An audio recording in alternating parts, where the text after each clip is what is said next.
racist. I'm not a colorist. In other words, I am not caught up in the colorisms within our own community, nor am I biased against white people, nor am I biased against Latino people. But I am unapologetically for African American people. Amen. Amen. Amen. And hear me when I say that. I'm not looking for an applause, but what I want you to understand is my stance. That as a pastor, when God first put it in me, I really was pleading for God to give me a multicultural church. And we still, at the end of the day, may have a multicultural church. But right now, as a prophetic voice, I see a lot of injustice. Yeah. And as a prophetic person, one of the things you have to always be cognizant of is justice, God's justice. That's right. God's justice is the concept of fairness for all people. And you can't help but turn on the television and in the last 3 or 4 years see the great injustice, especially when it comes to black males. And the reason why I want this message to, I entitled it The Black Man in America, because as you study, you begin to understand that the black man in America was not bought here to be a part. He was bought here to be a part of a capitalistic society to build and to make other people rich. That's it. And it has not changed since 1619, when the first slave came to the shores of America, to today. We still are making other people rich. Yeah. There was a book out several years ago, and I told the brothers Thursday night when we were talking, there's a book called The $40 Million Slave. And the $40 Million Slave talks about the paradox between today's modern athlete and slavery. And if you don't think that there are paradoxes in athletics and slavery, open your eyes, because it's the only place where you can make money, but you're not in control of your money. And on one hand, they'll cheer for you, but in the next minute, you will still be nothing but a black man with a little bit more money.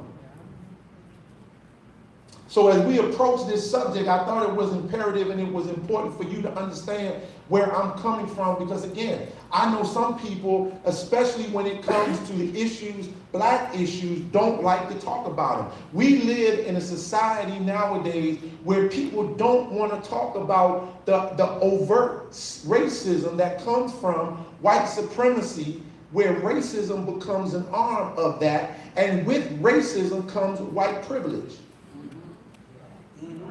Yeah. Now again, this is going to be, I may do another part of this in the fall, but please, I want you to understand, the reason why this is hard is because, I don't know if you've ever noticed this, that anytime we start talking about the issue of race, white people don't want to talk about it, and some blacks become very uncomfortable about it and don't feel that the pulpit is the place for us to talk about it. But if we don't talk about it, then what we do is continue to arm white supremacy, racism, and white privilege. And nowhere do you see white privilege more than in the church. Yeah.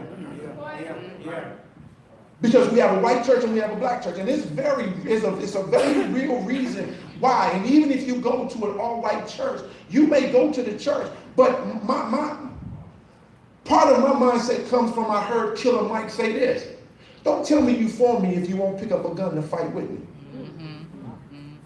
In doing conferences for 10 years and understanding being around the conference scene, I always understood something. I am no more important to anybody white if I cannot sit in the seat and make decisions and spend the money. That's right. And make the money. That's right. And if I can't spend the money, make the money, and do the money, then all I am is a figurehead and a talking head to pull other people like me to be a part of what you want to say that you have big enough numbers. Wow. Say it. For many of you, I told you 2 weeks ago, I went to a great discussion on black feminism in the black community. And I learned something about black feminism as opposed to white feminism. That white feminism pulled black women in because they needed the numbers, not because they wanted your voice. That's true. That's it. That is true. Started in the Ivy League schools. It started from first generation white women, European women that came to America because they could not get the inheritance from their fathers. So they came to America mad for what they couldn't get. And they spewed that anger and hurt into their own communities and then pulled black women down in Clark in Atlanta, Spelman in Atlanta during the 70s. And covert white feminists, which white feminism was a mask for white lesbianism, pulled black lesbianism and put feminism on the front of it. And the reason why they pulled those black women in because they needed more numbers.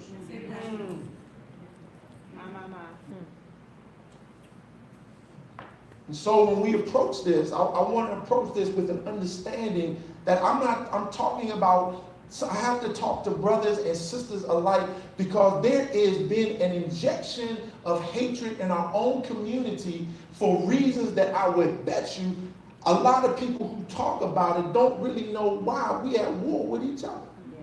Yeah.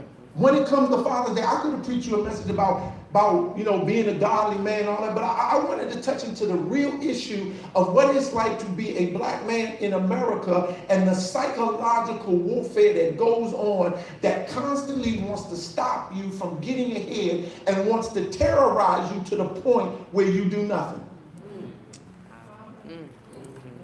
And women and black women want to know, why can't we have a black family? But in that, we won't open our eyes to understand that there is a conscious effort to wipe out black and the black family. Yeah. Watch any television commercial. Look at TV. That's true. And you will see, and we were talking Thursday about this, you will see a black man in every other race except for a black man with a black woman with a black family. Or you'll see a black woman, but you won't see a black man. Or you'll see a black woman with a white man. And so some people may say, well, Pastor, black men do it. I understand we do it, and I'm not against you choosing who you want to love. Yeah. Right. You cannot dictate love.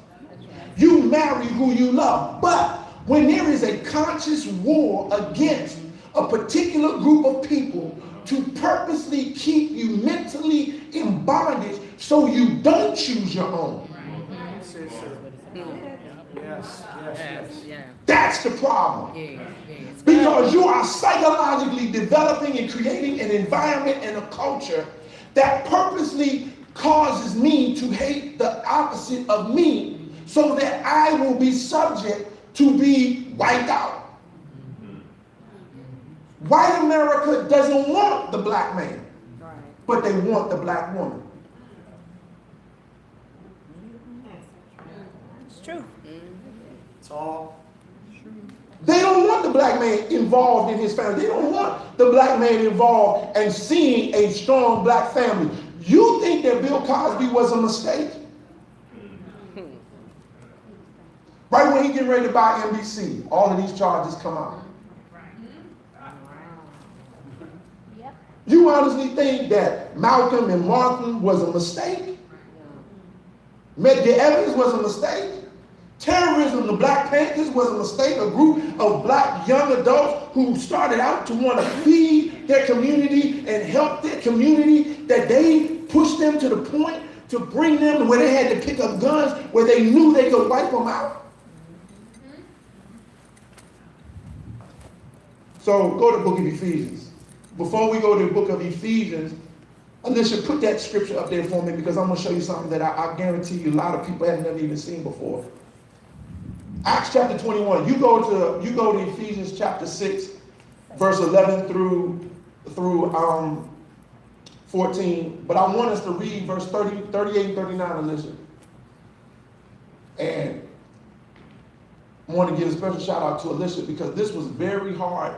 Because of all that I have been reading and all that I have been studying, I had to really try to put this together in a way that made a lot of sense, while in keeping a biblical balance, but at the same time dealing with who we and what we are as black people. So watch this. And I use black people not and white people not in terms of of negativity, but in descriptive language for us to understand. This is the Apostle Paul in the book of Acts. And Paul is in the midst of his trial where he had already been converted, and now Paul has gone to the Romans because he realizes there's a plot for his life. And this scripture is something because it's important for us to understand that much of the Bible has been whitewashed to disguise the characters to keep us from understanding the truth. Yeah. And I know a lot of people don't like that. They don't want to hear that, but it's true. Yeah. Constantine in the 3rd century mixed Christianity, and in mixing Christianity, pushed the Hebraic part of the Christian part away from the scriptures and made it Roman. When you deal with the Council of Nicaea and the whole recreating of Christianity from what it was supposed to be, you begin to realize it became whitewashed. Why? Because if people were to understand that the true Hebrew are people of color, That's right. Yeah, that's right. Yeah, that's right. if people were to understand and discover that much of the Bible is much darker than it is white, they would have a problem. Yes. So Paul is getting ready to talk to the Roman commander, and listen what this says. The commander to Paul, aren't you the Egyptian who started a revolt and led 4,000 terrorists out into the wilderness some time ago? Paul answered, I am a Jew from Tarsus and Cilicia, a citizen, no ordinary citizen, no ordinary city. Please let me speak to the people. Go back to 38 for a minute. See, watch this. Aren't you the Egyptian? Yeah, it is.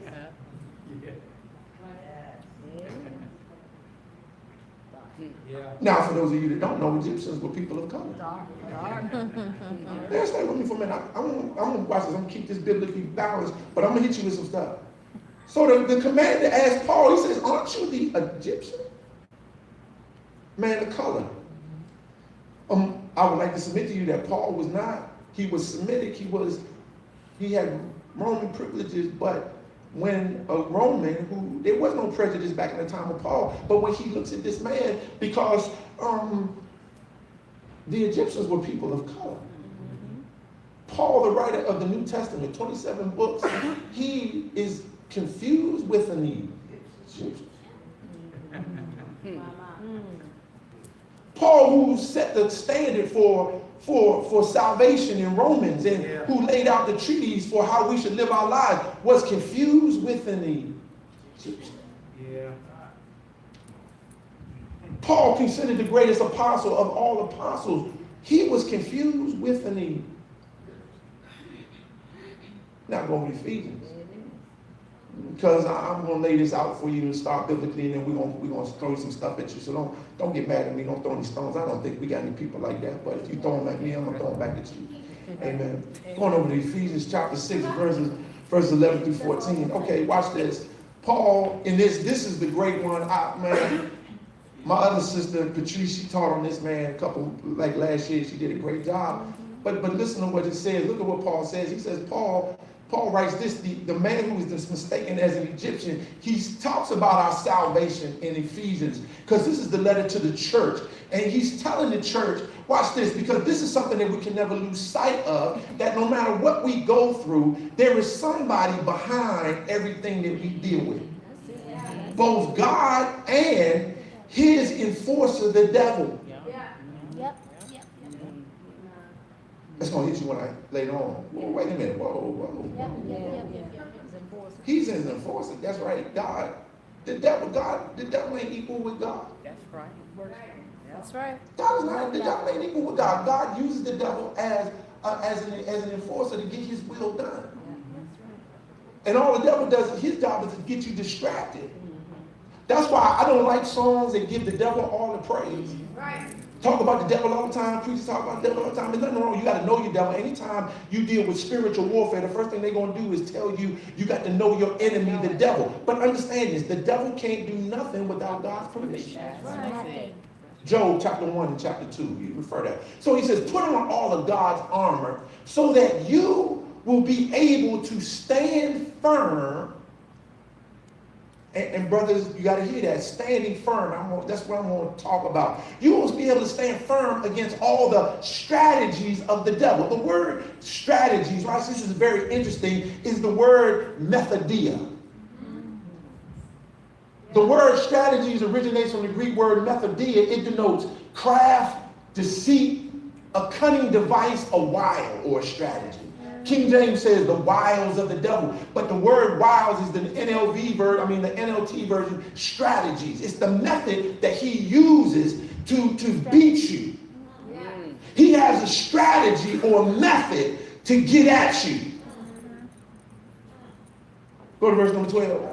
Watch this, because we're going through 14. So we are not fighting against flesh and blood enemies. Okay, that's number key.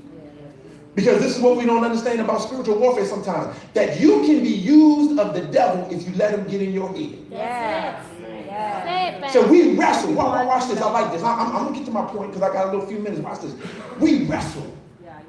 The concept of wrestling here is of someone getting on top of you to get you down.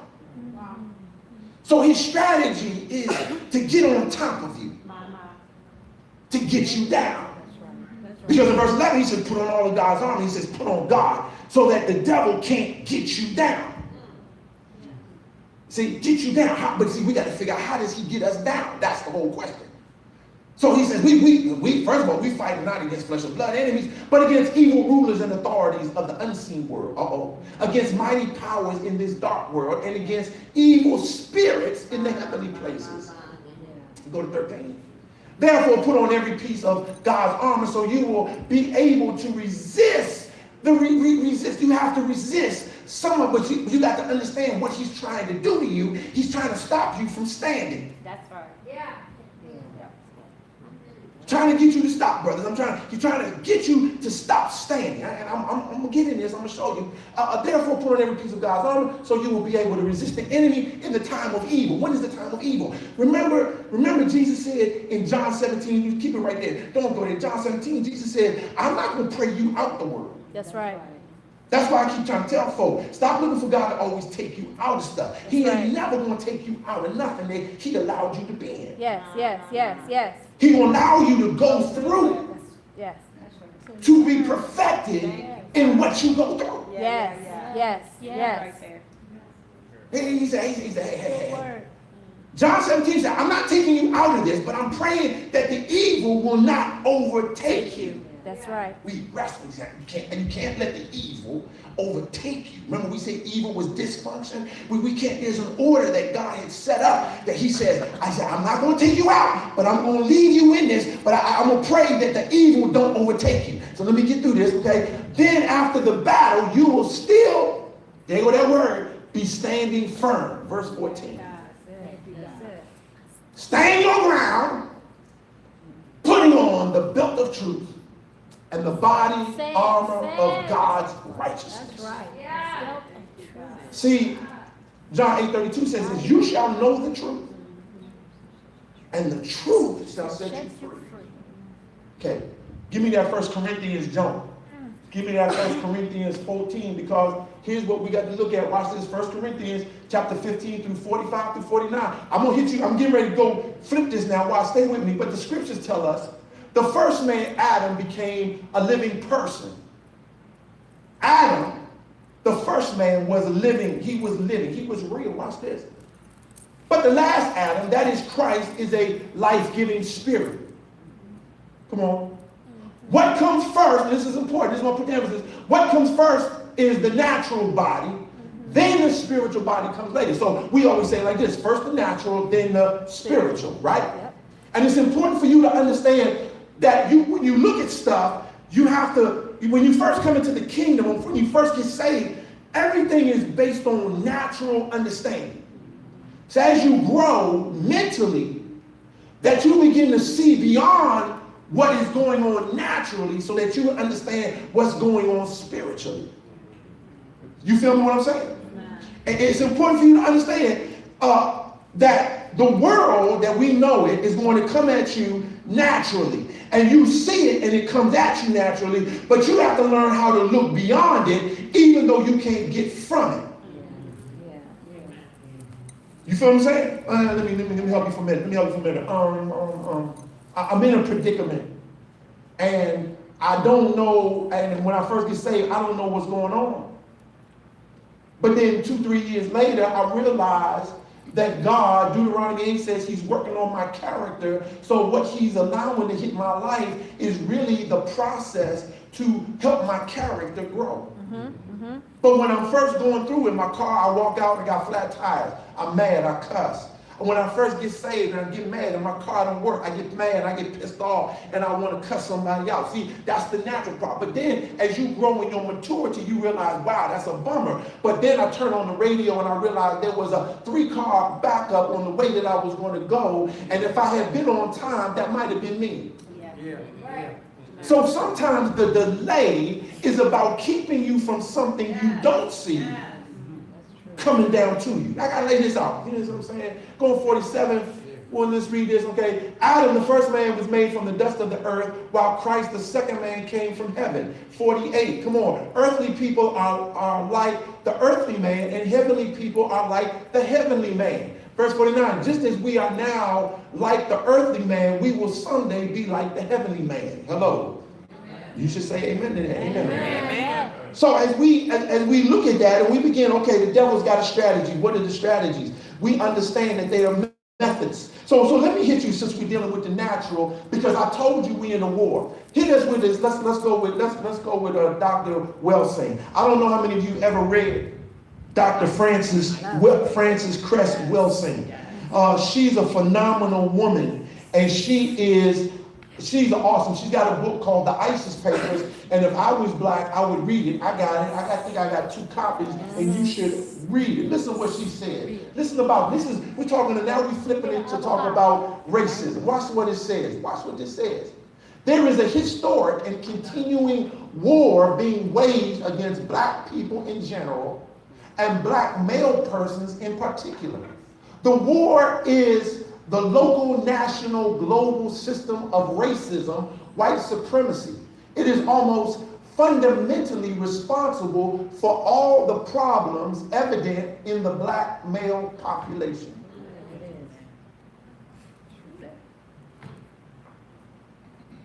So I ask the question, what's racism? Hit me with that racism. The concept of race was created as a classification of human beings with the purpose of giving power to white people and to legitimize dominance of white people over non-white people. Now, watch this. I'm gonna throw this in. You ain't got this. I bet you ain't got this one, Alicia, because I didn't put it in there. I'm sorry. Don't get mad at me. Watch this.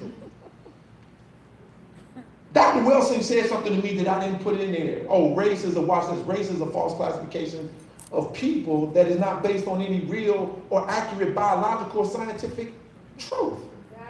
Right. Race is a political construction. Yes, it is. Okay, watch this. Okay. Yes, it is. How often do we play the politics game on our jobs? And what is that based on? Why is it that on our jobs, in the government, in private sector, you ever see 2 black people talk? And they're talking about what's going on, and we always do stuff like this. You know it's all about.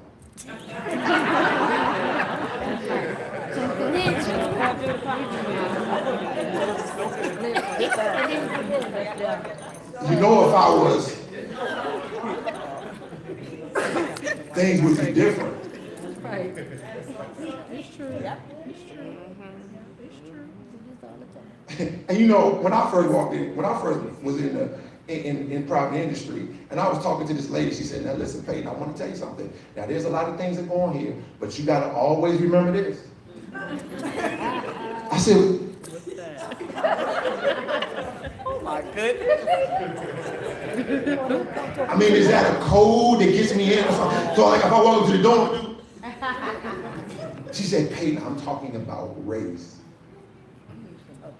What I got next on here? What's next?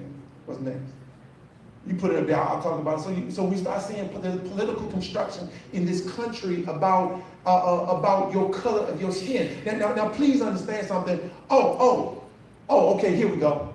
The failure or the refusal to engage in an analysis and specific defining of racism, white supremacy, ensures the maintenance of that deadly system.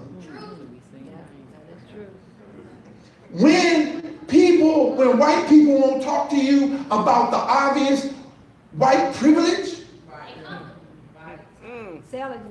when they won't talk to you about the obvious, it's because they know that there is a system in place that favors them, and they don't want to talk about it. When people want to leave the room when you deal with this, it's because they know that they're guilty and don't want to deal with it. When the church refuses to deal with it, see, watch this. Watch this. Hold on for a second. Stay right there. Because you got to ask yourself a question. Why can't we talk about this in church? Why does this make you so uncomfortable? Amen. Now, stay with me for a minute, because here's a question I had to ask. I had to ask this Albert. Why are they so intimidated by black men? Yeah. Now, this is what you don't have in the definition that I didn't put in there, because I pray for your pastor. I was afraid to put it in there because I said, if somebody white in there, they're going to trip if I tell them this. Dr. Wilson said this, that the reason why there is a hatred toward white men and black men and black women is something called genetic annihilation. Oh, yeah, that's it. Genetic annihilation says that because of how the white race was formed, Amen.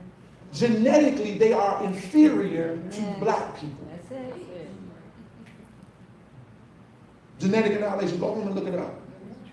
And what tripped me out, watch this. I went online. I was in the back and I pulled up this article because I looked up genetic annihilation because I said, Lord, I don't want to do that because folk, they're gonna get mad at me and then I don't have to hurt nobody. But Praise the Lord. watch this. Watch this, Tina. This is a trip. This is a trip. I found this online. I found this headlines. Genetic annihilation. White people are dying out in these 17 states. Come on now. Wow. Come on now. Are y'all okay? Y'all with me? Yes. Okay. I'm not trying to lose no members, but this is what the Lord told me to talk about. Y'all okay? Please watch this. Genetic annihilation. White people are dying out in these 17 states. Now, the article is very interesting. It's called African Globe, so you can go look it up for yourself. African Globe, 2014. It says that it's not. Let me see, because it's so much. I don't want to read this, but I don't want to read all. But there's a part in here I wanted to read. It says non-Hispanic white deaths in states that represent 38% of the U.S. population have surpassed white birth rates, according to new research by the Casey School of Public Policy at the University of New Hampshire. The states that are included in this survey: Alabama, Arizona, Arkansas, California, Connecticut, Delaware, Florida, Maine, Massachusetts, Mississippi, Mississippi, Nevada, New Hampshire, New Jersey, New Mexico, Pennsylvania, Rhode Island, and West Virginia. The total population in these 17 states is about 121 million people. No, watch this. It says the main reasons for the population shift continues to be the aging of the white population, and more specifically, fewer white women of childbearing age, as well as lower fertility rates. Watch this. By the year 2050, white people are expected to make up less than half of the U.S. population, according to the U.S. Census Bureau predictions, while Latinos are expected to reach 29% of the U.S. population by 2060. I believe that. Could that be why 45 want to keep them all on out? That's right. That's exactly right. Yep. That's why he's sending them back. Wow. Yep. That's it. Exactly why he said. I got some more, y'all. I got some more. Can I keep going? Sure, So watch this. Watch this. If I feel inferior to you, white man, to black man, because of your sexual prowess, wow, that's another reason. because this is what this is boiling down to. If you study the research and you go all the way through and you read all the articles, yeah. I'm intimidated by your sexual prowess. 38% of all lynchings in America through the 30s, 40s, and 50s, men were dressed in suits, so a suit ain't going to excuse you from the hatred of white America. My God, my God. Not only did they have suits on, but it is reported and proven that men, black men, had their private parts cut off. That's true. Feet and toes and hands. 38% of all those killed were business owners. That's why generationally, blacks are 28 years behind whites, because those blacks that had money got lynched. Why? Because there is a fear of you, black man. My Lord. My God. Based on your sexual prowess, that's why I watch this, and you read the research, you're going to find that from the beginning, they even created laws that would not allow black men to be, okay, watch this, here we go. Don't throw this up there now because you put it up there. But look at this, the overview of society's description of black men. Watch this. Physically intimidating, inherently aggressive, hypersexual, violent, and unintelligent. It goes right up there. That's why Philando Castile was in Minneapolis, Minnesota. And he did what we told him to do. Because after all, we tell our kids, I tell my son, if the police pull you over, pull over, keep your hands on the steering wheel, put all the windows down. He did it. And what did the police officer say? I was afraid. I was afraid of what? He was sitting in the car seat. Eric Gardner, 6'5" black man, coming toward a police officer in Missouri. The cop said, I've never seen anything like it. It was like he was an animal. And he kept coming toward me. And he kept coming toward me. And what was bad was, he was unarmed. Montgomery County this week, police was getting his tail whooped. He was getting beat down by a kid who was mentally, he wasn't mentally right. They didn't tase him. They shot him because he was black. My God. My God. And I'm not talking about me black. I'm talking about black. Yeah. See, me is a construct of white America creating a buffer so that they don't have to deal with black. Don't think because you light skinned, you more privileged. No, we're a construct. We are created so that white America can feel good about having somebody black, but not so black that they feel intimidated.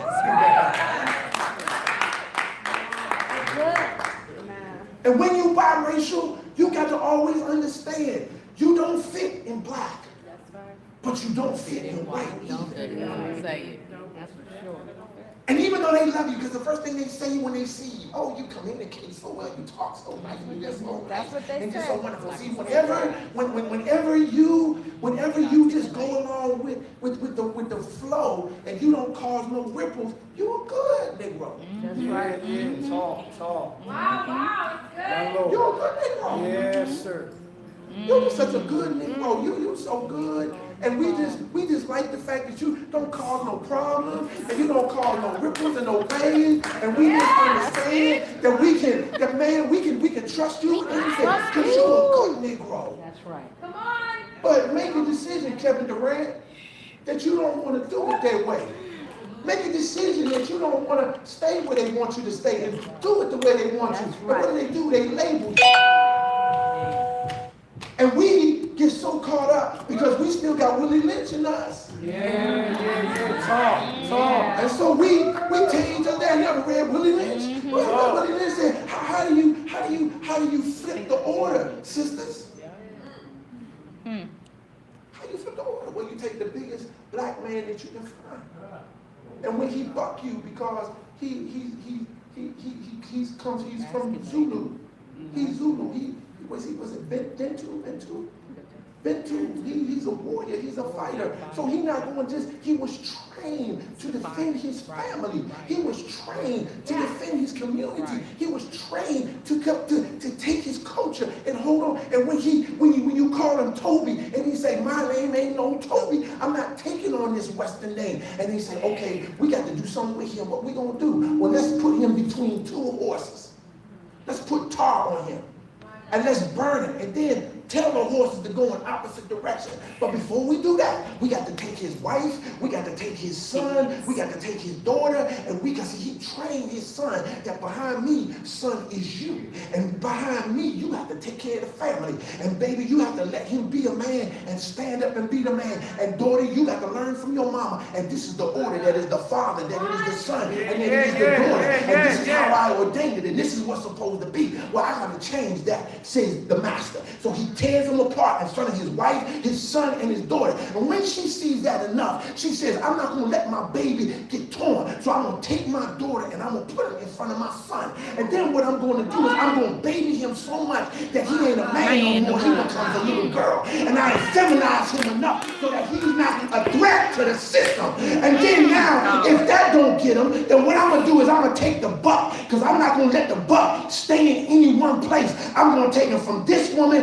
and put him over here with another woman, and then I'm going to take him with another woman, and then I'm going to take him with another woman, and I'm never going to let him have the right to understand how to be a man and to be a father. I'm never going to give him the right to raise his kid generation after generation. I'm never going to give him the right to be the man that I called him to be. Now, if that don't work, then what I'm going to do is I'm going to put him over a pole, and I'm going to sodomize him in front of everybody to let him know that I am master over him, because I am really intimidated by him. My God. That's why they push you athletically, physically intimidating, inherently aggressive, hypersexual. How do we get hypersexual? Go. How did we get hypersexual? How did we get labeled by that? Okay, let me tell you how. White people go into Africa, which is 112 during the day. 120. And they walk around and they see half-naked women. And they see half-naked men. And what do they call them? They call them savages. Now, you stay out in 120 degrees and see how long you're going to keep your shirt on. That's right. That's right. Ain't it funny? Ain't it funny? They call us hypersexual, but they live at the beach, trying to be like us, half naked. But we don't label them. Yeah. So now watch this. So now watch this. So now you bring them, you take them from their countries. They're beasts. Because when you label people, it gives you a right to abuse people. Racism gives me the right to label you so I can abuse you. Now, 12-year-old girls, 13-year-old girls get brought on a boat full of white men who haven't been at home for years. My God. Haven't been at home for 12, 16, 18 months. Bring the wench here. Let us have our way here. And if a wench ain't good enough, let me get me a young boy. Now you bring queens and you bring princesses and you relabel them wenches and bed wenches, and you psychologically change, and then you abuse them on the farm. Let me just bring this home. Let me help you. And so now you do this to the black woman. And now you create a trauma. New York old time said that the trauma of 4 generations can be passed down. The sins of the father can go from 4 generations down. So if I create a trauma, and so I'm going to throw some stuff out here. Let's talk about this for a minute, because I'm in this thing now. So you want to know how you become a lesbian and how you become homosexual when your great-great-great-grandmother was taken on board of a boat and she was raped for no reason and she was prepared to be a queen and everything was cool, and you disrupt her home life, and now you put her on a boat, now you put her on a plantation, and she does not have her mama, her dad, and the trauma. Trauma gets passed down to the 4th generation. How did Julia become gay? Ain't nobody in the family gay. No, but somebody in your family might have got turned out and raped on the plantation. You hate me for what? Because the trauma of the past keeps visiting you. And you yelling at me and screaming at me, but I'm not your enemy. It's the ghost of your past.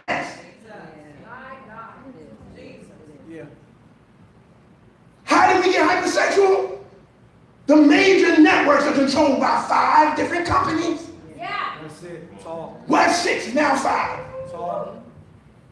Who do you think controls your story? That's right. Yeah. White America. See, you went from winch to thigh. Come on. Come on. You went from big winch to thigh. Because that's what they wanted you to do. They create your reality. Look at the videos today. Kids listening to trap music. And when you tell them, don't listen to it, all money, all Jews, all this and that. Because it is a trap to push you into an image that allows them to say that you are. Strategies. A body of research. Watch this. Strategies. A body of research reveals a term, symbolic annihilation, which is the idea that if you don't see people like you in the media that you consume, you must somehow be unimportant. A body of research reveals the term symbolic annihilation, which is the idea that if you don't see people like you in the media you consume, you must somehow be unimportant. It was a lady from Indiana University, white lady. I put it up there, but do you have it up there? Nah, I ain't. What are you saying?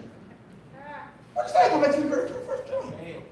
If you don't see a black man with a black woman with black kids in the media, well, it must not be important. If all you keep saying and all you keep getting pushed to is go white woman, go get you a white woman. White woman is the standard. You know, Godzilla, King Kong was an analogy of the black man, black woman. No, I'm not playing. I'm being serious. Watch this. She's always blonde. She's always fair. And there's always a monkey come chasing after her. That's true. You ain't never seen a brunette. You ain't never seen a brunette woman in King Kong. Why? Because they are putting in the mindset of the man, this is the trophy. Blonde, blue-eyed. But they're not telling you, I need you, brother, because your genetics is way better than us. Oh, watch this, okay? Okay, let me give you one more. I'm just throwing some stuff out. Okay, why is it that when they're scared of a black man, they pull a gun out? What's a gun? What's a gun? It's not just a weapon. It's a weapon of psychological advantage because a gun represents a phallus.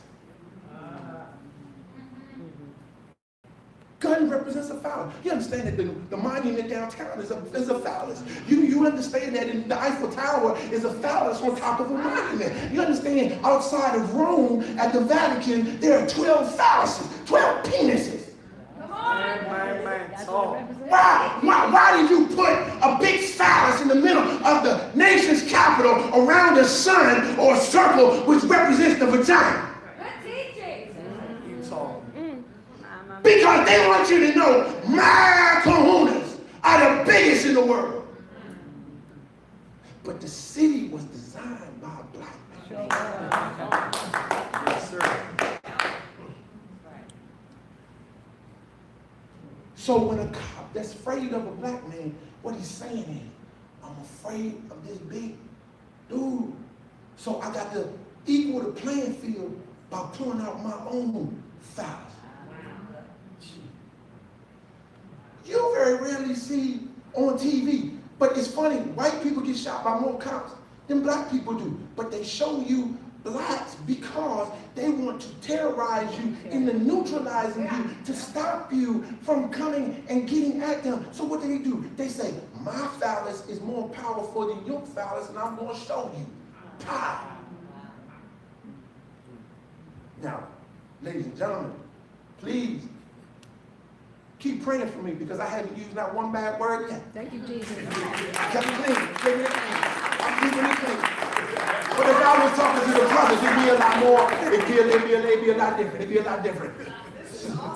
So this is the foundation. So watch this. I'm just going off what I put in my spirit. So watch this. So we understand now, basically, to a certain degree, the old school way of racism. But there's a new racism. Come on. It's a new racism. I'm going to be finished about 15 minutes. It's a new racism. You know what it's called?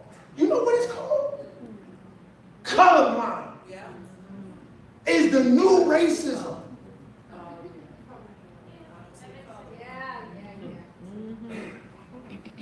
New colorblind. It's new racism. But it's built off the old.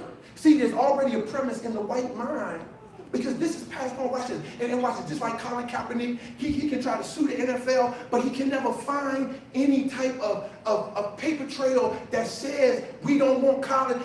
You ain't going to because it's an unsaid rule. It's unsaid. You know how your mom and them trained you when you was young? There was looks that was unsaid that chilled you out and let you know. Your mama get you, I'm telling you right now.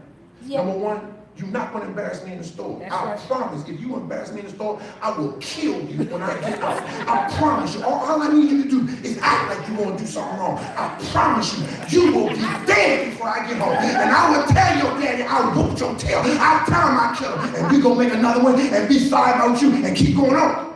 I'm saying, but hey. When grown-ups are talking, you don't eat this night. That's right. And stepping at you. Pow. Shout. Unsaid. I want to hear that. That's right. So there are in white supremacy that there are unsaid rules that they don't have to. That's why they don't want black ownership in no pro sport. Because there are unsaid things that they talk about that they don't want you to know.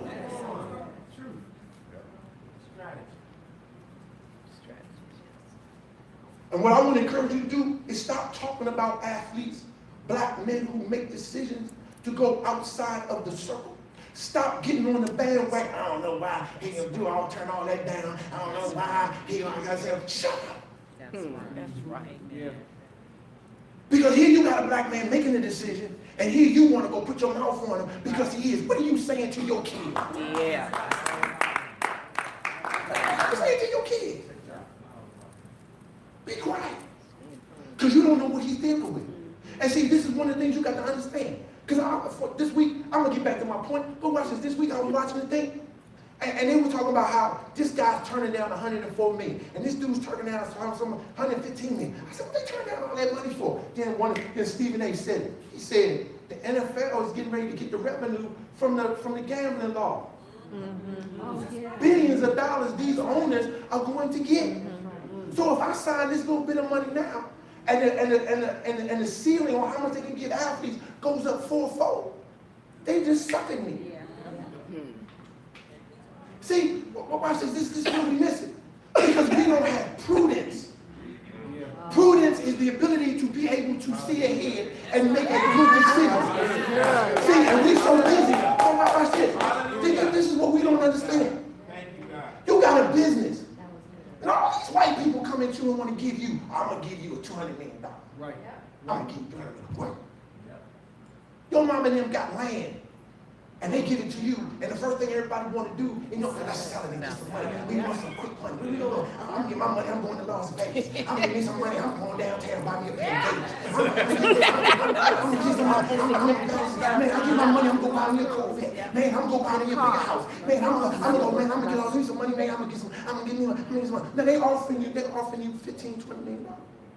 First of all, I'm asking you, what, $20 million? What you gonna get? Yeah. How much you gonna make on that $20 million, right? You gonna First give when me, they approach you.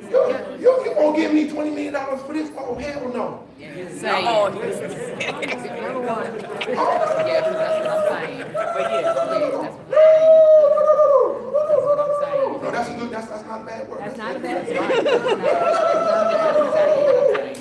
No, now watch this. You know that when you get a revelation on something that's that profound, that's what you're gonna say. But watch this. They gonna offer you $20 million for that little bit of house. How much are y'all getting? yeah, that's right. We so short-sighted. Yeah. Yes. Because we haven't had for so long. And because we keep looking at the Joneses and want to compare. No, I'm not selling that. What you ain't gonna sell? I don't know how much I'm gonna sell it for, but I'm gonna do what you gonna do. I'm gonna get somebody to give me an inside scoop on what this land and this value really is. Because if you offer me $20 million, you must gonna at least get 100. You must really gonna get some money. How much you gonna offer homie over there? He got less than me. So what you gonna give him? See, we don't have prudence. That's good. My Lord. The first thing that comes our way that lifts us economically, we jump on it. We don't have prudence. No, watch this. New racism. Watch this. I want to read this to you. I promise I'm getting ready to leave. I promise. Well, I'm lying. Because I got this stuff. I got to give you this. Watch this. I got to get this to you. I just want to get this to you. I promise you, I'm not going to be too long when I'm lying again. But watch this. I want to show you what this is. Watch this. Watch this. I got to find this point. Because you're going to trip when you hear this. Listen. I hear you, Dan. That's okay, you can laugh all you want to. I gotta find this pass. I hope I didn't pass it, because you gotta know what the... Hold on. I should have just pulled these by itself, but I didn't do that. No, I didn't.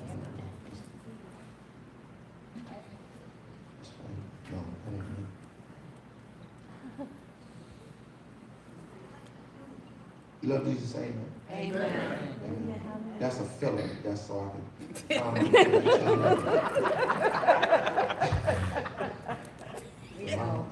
have a minute for my phone. I gotta tell y'all this.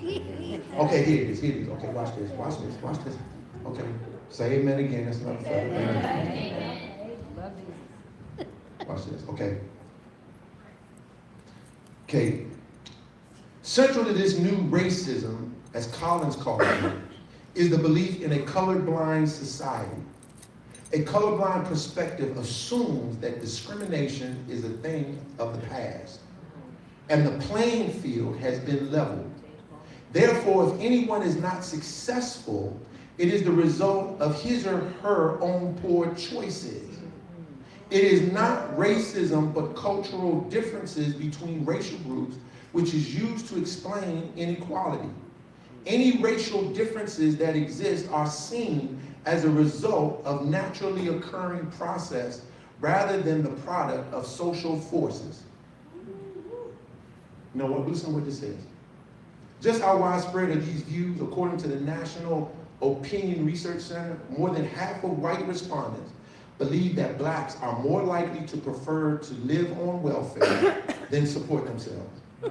A majority of whites still stereotype blacks as violence-prone, inclined to live on welfare, and disinclined to hard work.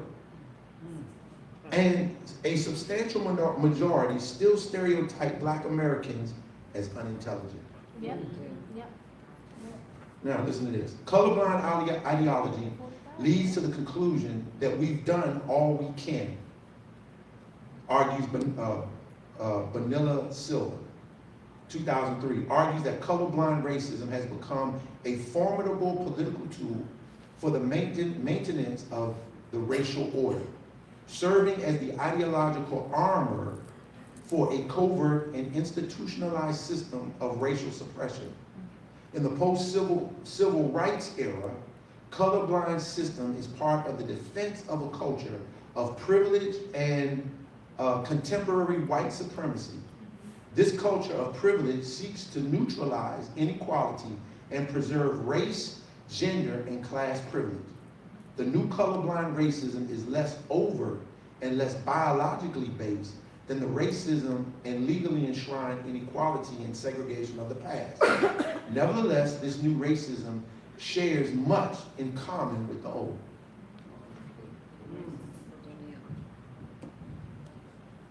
See? That's why you can have doctor's degree and they still look at you like you what? Yeah.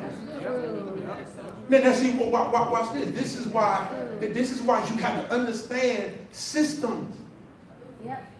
The Bible says, love not the world nor the things that are in the world. For all that's in the world, the lust of the flesh, the lust of the eyes, and the pride of life, are not of the Father, are not of God. See, we running around, and this is my biggest mistake. Everybody wants a degree, and they get it, not realizing the cost of the degree.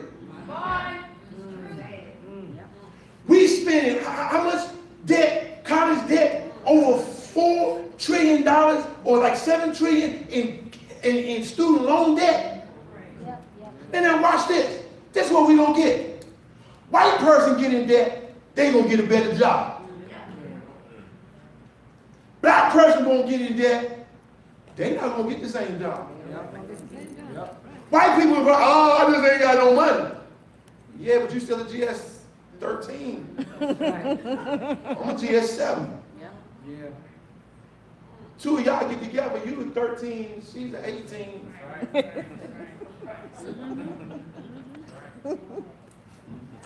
Now, we got all these degree people with all this debt.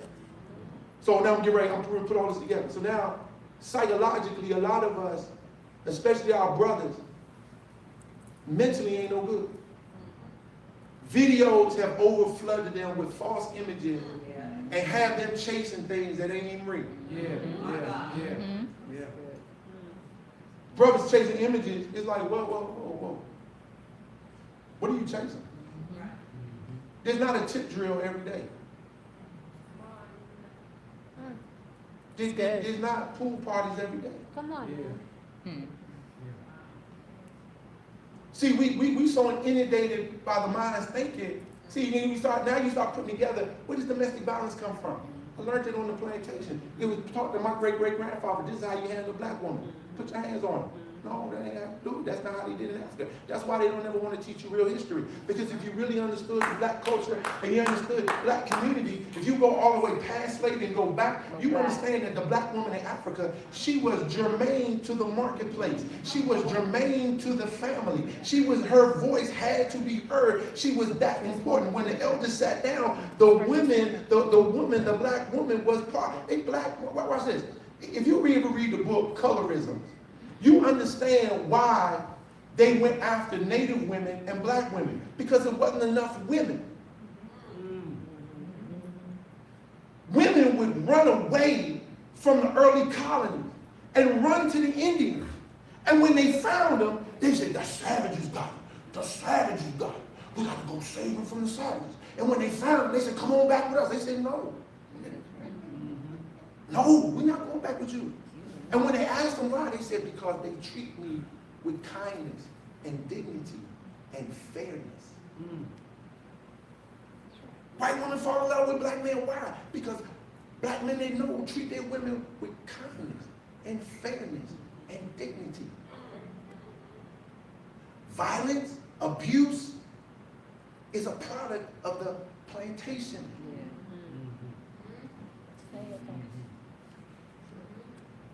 Why we can't get married? Because now you have an increase of men and women who watch porn.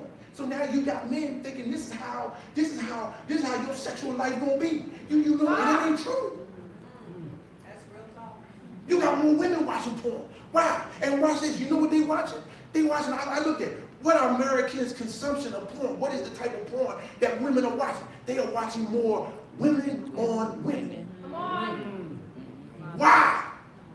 Because they white husbands like that. Al Bundy, Come on. married with children, walking around with his hand down his pants. Come on. You watch TV like y'all watch more TV than I do. How come the white man always jumps in and is always the savior of the day? How come? How come Black Panther just made $2 billion, but they killed him off in Infinity War? Yeah, that's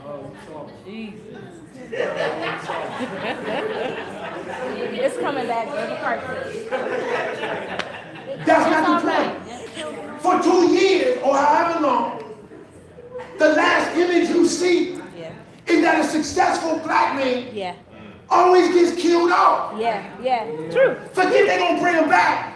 Yeah. Truth. That's true. Truth is they left Siri, they left the black woman, but they killed off the black man. Yep.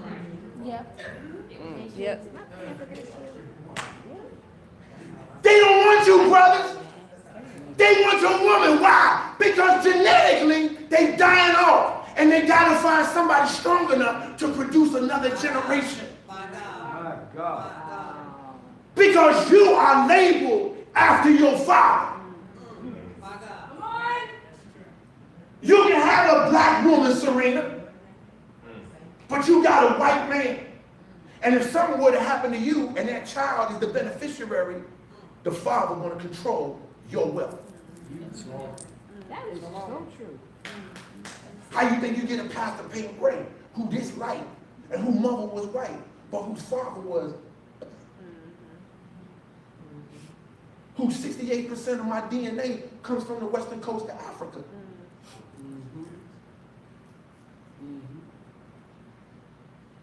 And here we are in the church. Oh, we waiting on Jesus. We just waiting on Jesus to come back. Come on, Jesus gonna come back one day. I just know Jesus gonna come back one day. Just tell your kid, Jesus gonna come back one day. And then you got a whole generation. Mama, grandmama said that Jesus was gonna come back. And mama, great grandmama, big mama said Jesus was gonna come back too. When Jesus gonna come back? But in the meantime, mama, they kind of kill us. Big mama, I can't get no job.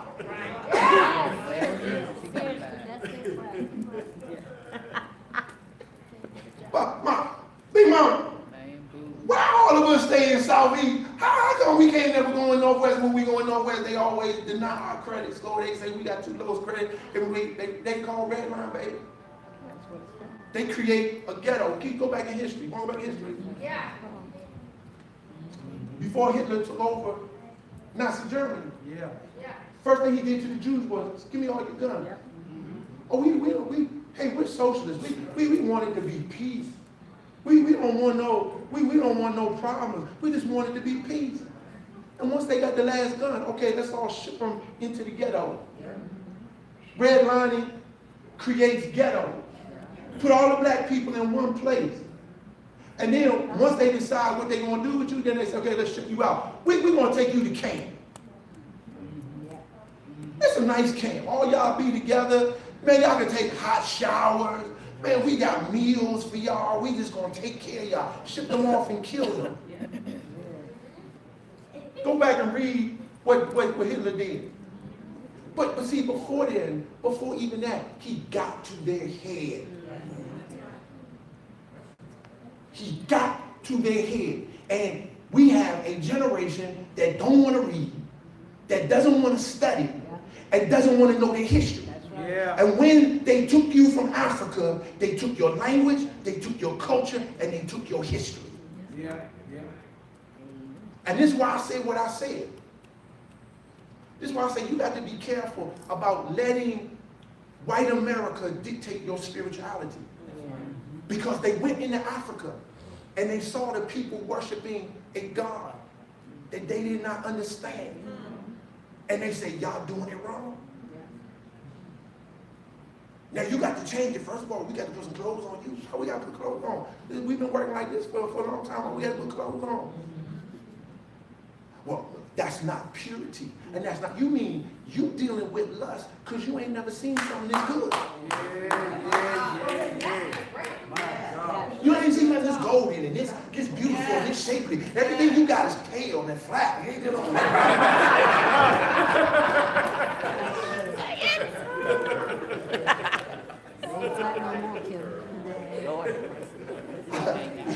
I gotta be kidding you. You know.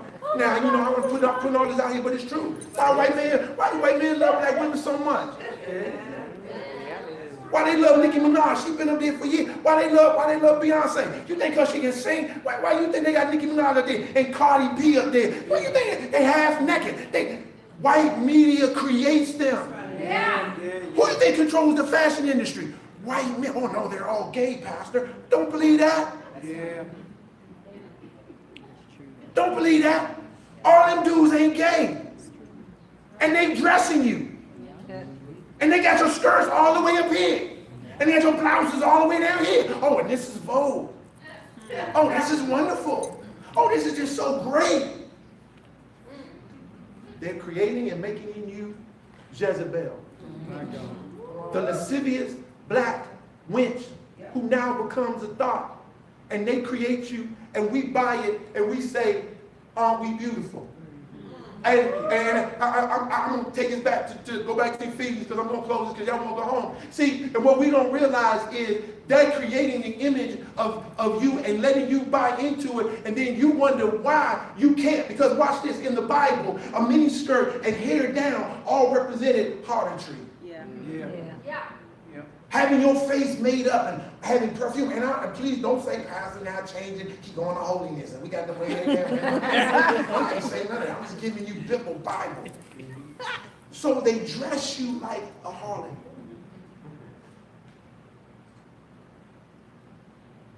And feed into your need for love. They neutralize your man and terrorize them so much. He's afraid because we don't watch Malcolm, we don't watch Martin Luther King, we watch Medgar Evers, we don't watch all these people. Watch this. So we had figureheads. We had Jesse. Give me a little money. Yeah. Give me some catchphrases. Wait, what you got? What's his name? Al Sharpton. Give me a little money. Give him a pretty woman. What happened to your voice, Al? That's right. What happened? Because any brother that stands up for his people gets put in jail as a terrorist. Yeah. No, you can be a basketball player, be a football player. Don't be a lawyer. Don't be a doctor. Don't be an activist for your community. Yeah. Because you gonna get killed. Barack, we got Barack. Praise God. Yes, we can. Barack may black love and being a black man, but they dissed him on TV. And watch this. When the last time President gave a State of the Union address? And the homie stood up and fussing at the dude on his presidential address. The dude from South Carolina stood up.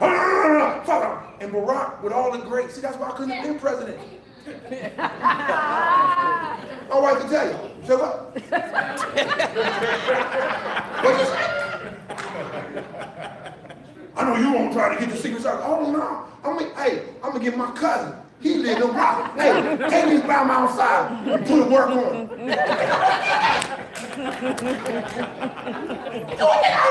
What? Who? Oh, I ain't gonna hit you, but I got somebody that can. Yes, we can. Oh, I got somebody. Wait till you leave out of this junk in the parking lot. This is gonna be a report. They're my people. Try it if you like to, if you want to. But my point is, even he kept getting this. And see, as black people, we always jumping on him what he didn't do. He was controlled. He was a figure. So watch this. Go back to Ephesians. No, go back to 11. I'm going to hit them. Then I'm going to close with this. I'm going to close with this. If I made y'all mad or offended y'all, please forgive me. Put on all of God's armor so that you will be able to stand firm against all the strategies of the devil. This concept of stand, watch this. I don't need no more watch this. I just want you to stand.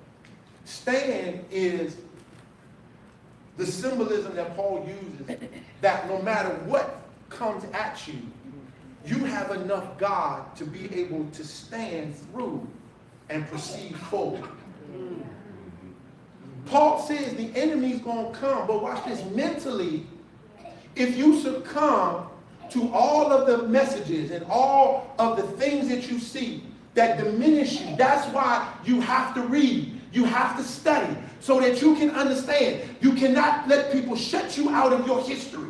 Because the ability to be able to walk into a room and stand in the midst of everybody else when you know they're going to talk about you, when they know they don't want you, is the fact that mentally you understand, oh, y'all stole what was ours. That's right.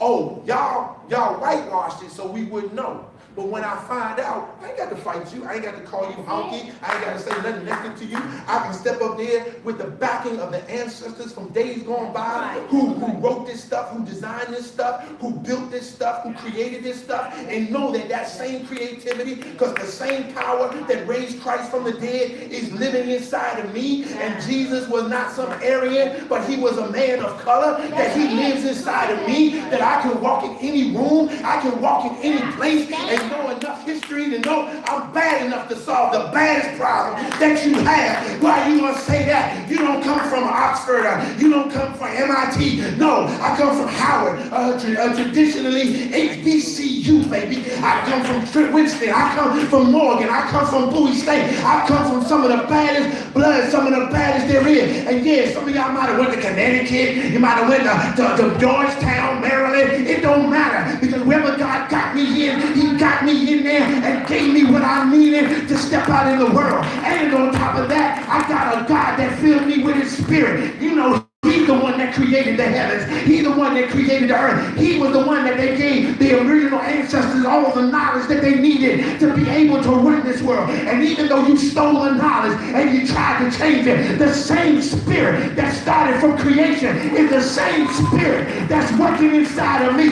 So I don't care what you say. I don't care what you do. I don't care how you look at me. I don't care how you box me up. Because any box you put me in, I'm going to bust it wide open. I'm going to have enough stuff inside of me that there's no weapon formed against me that shall be able to prosper.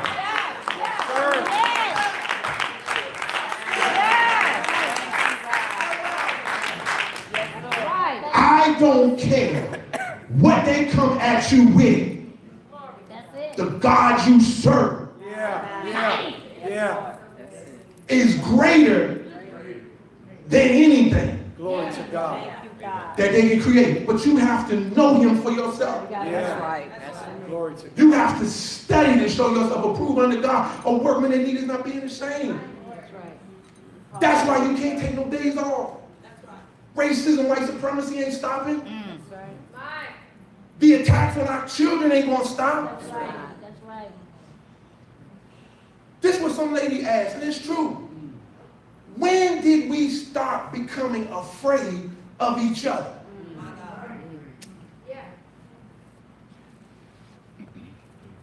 You know what hurts me as a black man more than anything?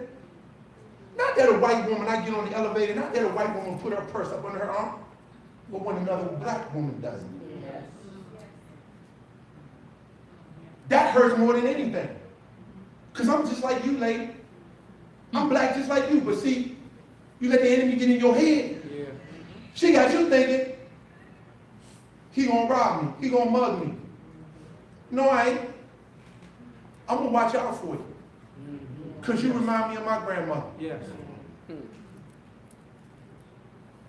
Why are we hurting our own? Why we let these young brothers be out here hurting our own? Yeah. I was watching the news the other day, dude down in the Southeast on the ice cream truck. Now you don't shoot the ice cream man. You just don't shoot the ice cream man. That's a no-no. How you shoot the ice cream man? You don't do that.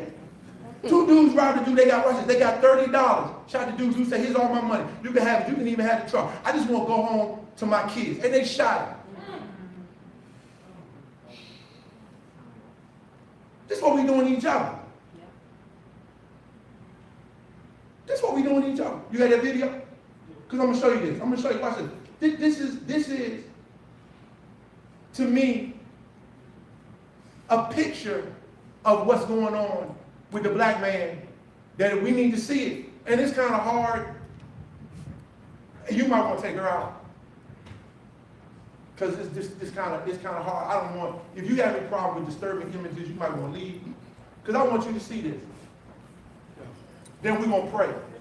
Because we got to pray. You got to be able to stand. And I really prayed about this. Should I show it? But you know what? I'm going to show it. Yeah.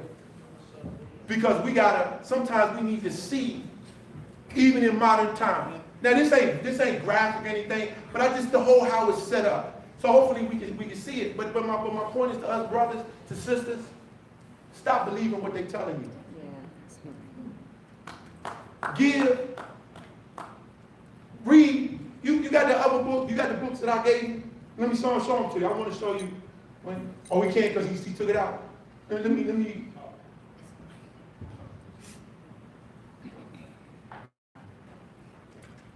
The ISIS Papers is one of the books you need to get, you need to read. Yes. And I will bring there are 2 other books you need to read. There is a guy, he wrote a book called The Negro Question. The Negro Question. It's 3 books. And it's a phenomenal work. They're only like $10 a piece. But I would encourage you to get it. Because those books are fascinating. They're good. There's 2 other books that. Oh, look at that. Okay, yeah. I want you to. This movie clip is from The Butler. I don't know if you saw this. Huh? It's going on to BT tomorrow at 8. Yeah. You got this? No, start from the beginning. Start from back, move back. You got the volume too? Yeah. Let me get the volume. That's Mariah Carey. Yeah. Give it up for my man Joe. We're going to watch this all the way through, then we're going to pray, and then we're going to go home. Huh? Somebody cut the lights off? You can't see? Y'all spoiled, man. Y'all be spoiled. Turn the lights off for a minute. There you go. Boom. Hit it. Come on.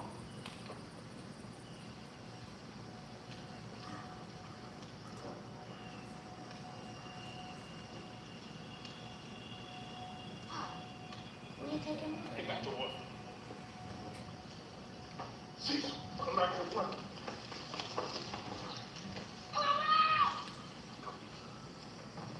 Look at me, boy.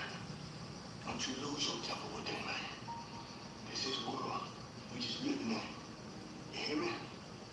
I get on back to work.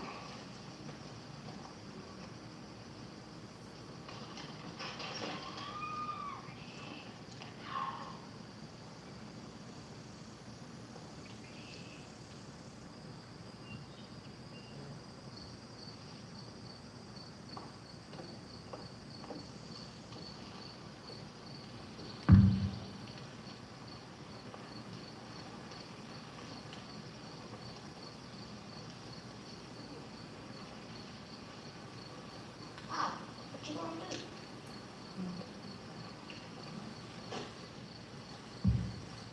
Hey.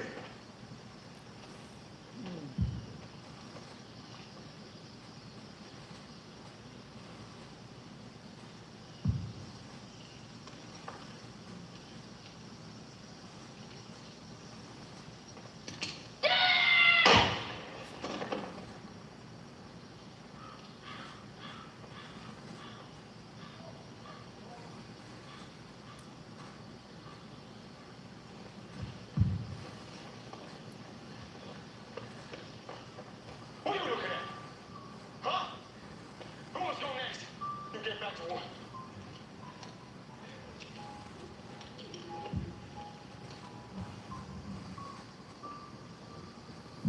Hey, you, get some of the hands help dig a hole for his car.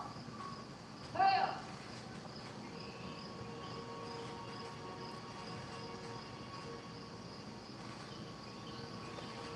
Stop crying. I'm gonna have you in the house.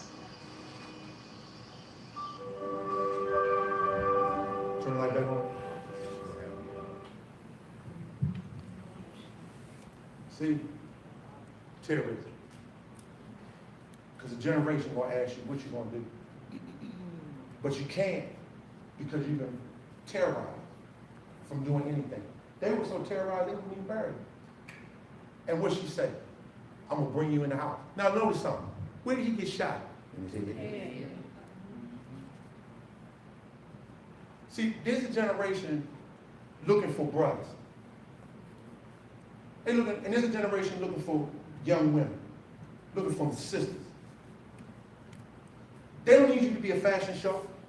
They need your knowledge. Yes. They need your ability to know history. Yes. They need you to be able to speak to them in a way that's going to challenge them to go on.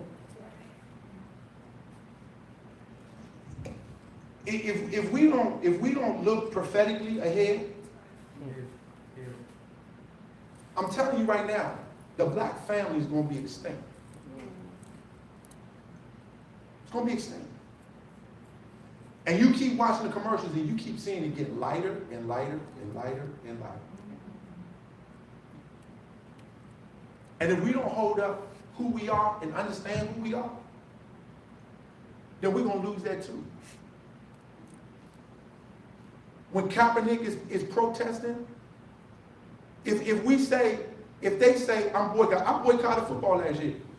I ain't watching. I didn't watch it really to the playoff. Because I was like, eventually we got to start giving up stuff in order to start seeing people. Because watch this, owners just care about one thing, bottom line, money. We make too much money for us not to be able to control our communities, to be able to build businesses, to be able to do stuff. We make too much money. But yet we shot in the head, we laying on the ground. That's why I say the whole concept, the understanding of this is that you got to learn how to be able to stand through the attacks. And all we're going through is just to prepare us to be able to stand. And it's not just, watch this, it's not just a natural thing. There is a devil that is doing it. Yeah. And the question becomes, why is he attacking us so much? Why do black people get it so hard? I'm going to give you twofold. Everybody stand, I'm going to get to you. We don't get out of here, I promise you. I told you. Why, Caleb, do we get it too hard? Number one, I'm going to say this, and a lot of black people ain't going to like this, but number one, we have become idolaters. Because we turned away from God, we turned ourselves over to every and anybody. And I'll show you in Scripture. I ain't going to do it now, I'll show it to you in Scripture. Number two, because of the giftedness that God put inside of us, the devil knows what's inside of us, and that's why he attacks us so hard. Yes. You can be gifted, but take your gift and serve the wrong master. And when you do that, God gets mad and God says, I'm not going to have no people that's going to serve other gods. And that's something we don't like to talk about is idolatry. But I don't understand why it's so hard for us to give up on football when they disrespect us so bad. Why is it so hard for us to give up sports? Because it's become God for us. It's become God for us. I'm not telling you what to do. I'm just asking you questions. Because it's coming a point where there's some things that's going to go down. And if you don't know God for yourself, I'm telling you, it's going to be bad. Now, there's some stuff I want to tell you. I can't tell you because I would get in a lot of trouble. I'm being more trouble than I am now. But I can't stand prophetically in front of people and lie. I can't raise up people and say, you got to be honest and be who God called you to be. And then I'm going to stand up here and God is putting it there. I can't do that. Wrong is wrong. There's no justice in what's going on in black people in this world. Yeah. But we got to stand up for ourselves. Yes. And we got to make some decisions on who we going to serve. I'm not saying you're not serving God. I'm not saying you're not saved. All I'm trying to tell you is check and run through your mind what's inside and what has got you that's stopping you and keeping you from being freed up to do what God called you to do. Because if you're telling me you're doing what you're supposed to, I'm fine. That's fine. I can't argue with that. But I can tell you we can do more. I can tell you, as long as you think you're comfortable in your house, that it ain't going to come your way, oh, it's going to come to you. Because I remember in the 80s when people left D.C. to come to PG because they felt like, hey, this was the spot, sin ain't, all this crime and all this, and guess what? 20 years later, here it is right into a doorstep. Yeah. Sin is right there. Because you can't run from sin, because sin is people.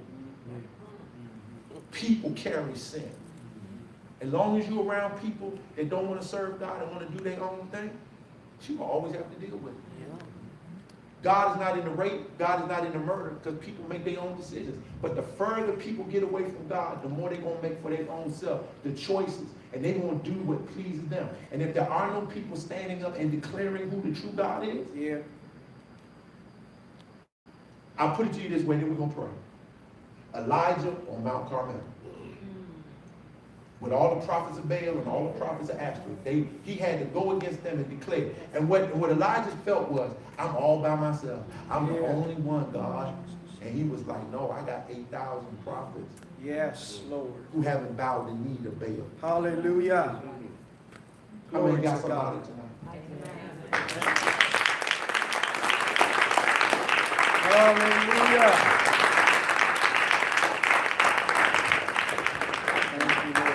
Pray for me. Jesus. Pray for me because I'm praying for you. Pray for me. Because I'm praying. How many people be honest tonight to say, you know what? I saw some things in me that I know I got hooked.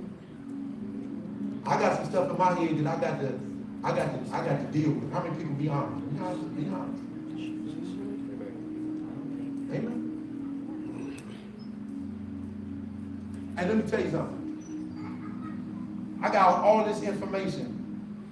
And what was messing with me all week was, how do I put this in however long time I had to make it sense? Make sense. Did it make sense? Yeah. It's a hard subject to deal with. It's hard. But I think we are a group of people amongst many groups of people that can take the challenge. I really think that we can. But it's going to be hard. Father, in the name of Jesus, I pray and I thank you, Lord, for the boldness and the courage to step out and be obedient. Pray, Father, no one was offended. Pray that no one, but then again, somebody might got offended, and if it helps them, then. But forgive me if I've done anything wrong outside of what I was supposed to. Lord, I thank you and I bless you right now. And I give you the glory and the honor. And I pray, Father, that in us as a people, we don't become racist or bitter or angry at other people. Help us to forgive. Yes, Lord. Yes. Help us to forgive. Yes, God. There's a lot that we can hold on to, but that doesn't help us grow. Yes, Lord. Help us to forgive and to move forward, but also help us to be pursuers of justice, of fairness, of what should be fair and equality for both male and female. Yes, Father. On every area, on every level. Help us to pursue that and to find that and to seek that. And help us to understand that not everybody that doesn't look like us is against us. Yes, Lord. And there are many who want to stand with us and walk with us and fight with us and help us to allow them to come stand beside us and to do it. We're not telling people not to marry white or not to marry whatever ethnicity. It's their choice. But God, let us not forget who we are. Yes, God. Yes, God. Yes, God. Yes, Let us not forget who we are. Yes, Lord. That whatever choice we make, God be glorified. Yes, God. Let us connect with people that are like-minded, Yes, Lord. who have the same heart and mind and desire Yes, Lord. that God, you give us. And that God, when it's all over, you're going to have a church Yes, God. of people from every tribe, kindred, tongue, and spirit Hallelujah. that will represent the bride of Christ. Hallelujah. That on that day, that wedding day, when we have the wedding supper, God, there will be a banquet of people of every different color, and every nationality and ethnicity. And that God, we will glorify you. Yes, Father. And Yes. then in the end, it's not about black, red, brown, yellow. It's about the blood of Jesus. Yes, Lord. And because of your blood, we've been redeemed. We've been saved. We've been delivered and set free. Only one color matters, and that's red. Yes, Lord. And that's the blood of the Lamb. Hallelujah. And we thank you that in all that you're doing, you're creating a testimony because of the blood of how you can take a people that were no people and make them the people of God. Yes, God. So I thank you and I bless you and I give you the glory. Now, God, give everybody traveling mercy and safety. Keep us and watch over us. Yes, Lord. Give us the wisdom and the knowledge. Let us sit down.